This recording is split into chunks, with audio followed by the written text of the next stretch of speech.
السلام علیکم ورحمۃ اللہ وبرکاتہ۔ نحمدہ ونصلی علی رسولہ الکریم، اما بعد۔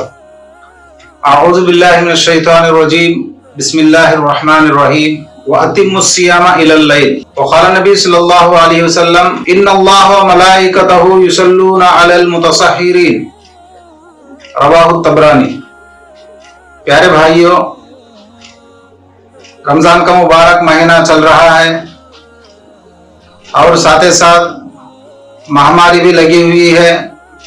ایسے وقت میں سحری کا جو تصور ہے تو سحری اس کھانے کو کہتے ہیں جو ہم لوگ روزہ شروع کرنے سے پہلے، صبح صادق سے پہلے جو کھانا کھاتے ہیں اس کھانے کو سحری کہتے ہیں۔ علامہ عینی نے فرمایا ہے کہ 70 صحابہ نے اس کی فضیلت میں احادیث بیان کیے ہیں اور اللہ تبارک تعالیٰ اس میں بہت برکت رکھے ہیں۔ آپ صلی اللہ علیہ وسلم صحابہ فرمایا کرتے تھے کہ آؤ برکت کا کھانا کھا لو، اور پھر صاحب مرقات کہتے ہیں کہ سحری کا وقت آدھی رات سے شروع ہوتا ہے۔ ہندوستان کے وقت کے حساب سے رات کے 12 بجے سے سحری اگر کھائیں گے تو وہ کھانا سحری میں شامل ہوگا۔ اور پھر اسی طرح صاحب کشف نے کہا کہ رات کے چھٹے حصے میں، یعنی صبح صادق سے 2 گھنٹے پہلے اگر کھائیں تو اس کو سحری میں شامل کیا جائے گا۔ تو اس طرح سحری کی بڑی فضیلت آئی ہے، جیسا کہ حدیث پاک میں حضرت ابن عمر رضی اللہ عنہ کی روایت میں نے تلاوت کی ہے۔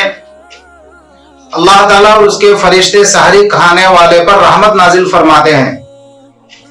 سحری ایک بہت بڑی برکت کی چیز ہے۔ سحری میں افراط و تفریط نہیں ہونا چاہیے، خاص طور سے زیادہ پیٹ بھر کر کھائیں تو روزے کا جو مقصد ہے تقوی حاصل کرنا اور بہیمیت کو دور کر کے، حیوانیت کو دور کر کے فرشتوں والی صفات کو ہمارے اندر جو پیدا کرنے کی وجہ ہے، اس وجہ کو حاصل کرنا، اس مقصد کو حاصل کرنے کی طرف، اس کے لیے سحری میں مختصر کھانے سے روزہ اچھے سے اچھا رہتا ہے، اس میں تقوی حاصل کر سکتے۔ اور یہ سحری کھانا اتباع سنت ہے۔ تو آج بہت سارے لاک ڈاؤن میں لوگوں کو سحری کرنے میں بہت ساری دشواریاں ہیں، تو ایسے لوگوں کو افطار کٹ بنا کر، سحری کٹ بنا کر ان لوگوں کو سحر اور افطار کے لیے مدد کرنا نہایت اہم اور ضروری چیز بن گئی ہے۔ افطار کا جو تصور لوگوں کے ذہنوں میں ہے کہ بڑی بڑی پارٹیاں کرنا چاہیے، حکومت کے لوگوں کو بلانا چاہیے، اور جو ہے افطار میں ہر قسم کا میوہ، پھل، فروٹ، بہت سارے چیزوں کو جمع کرنا چاہیے۔ آپ صلی اللہ علیہ وسلم نے فرمایا کھجور سے افطار کر لو یا چھوارے سے افطار کر لو، یا اگر کھجور چھوارا نہیں ہے تو پانی سے بھی افطار کر لو۔ نبی کریم صلی اللہ علیہ وسلم نے فرمایا جو شخص روزہ افطار کرا دے، روزہ رکھنے والے کی بقدر افطار کرانے والے کو بھی اللہ تعالیٰ اجر دیں گے۔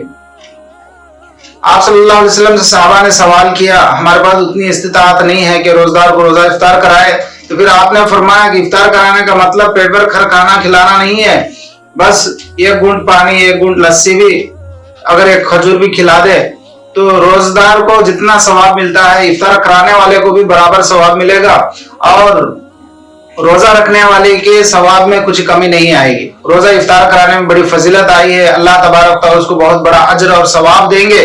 اور افطار پارٹیوں سے، بہت زیادہ لغویات سے ہمیں افراط و تفریط سے بچ کر سادگی کے ساتھ روزہ افطار کرنے کی اللہ تعالیٰ نے توفیق عطا فرمائے۔ لاک ڈاؤن کے زمانے میں ہم لوگ غربا کا بھی خیال رکھنا چاہیے، اور آپس میں مساوات، عدل اور انصاف کے ساتھ ہم لوگ جو ہے جو بھی اللہ کا دیا ہوا ہے اس کو آپس میں تقسیم کر کے بھائی چارگی کے ساتھ ہم زندگی گزارنے کی اللہ تعالیٰ نے توفیق عطا فرمائے۔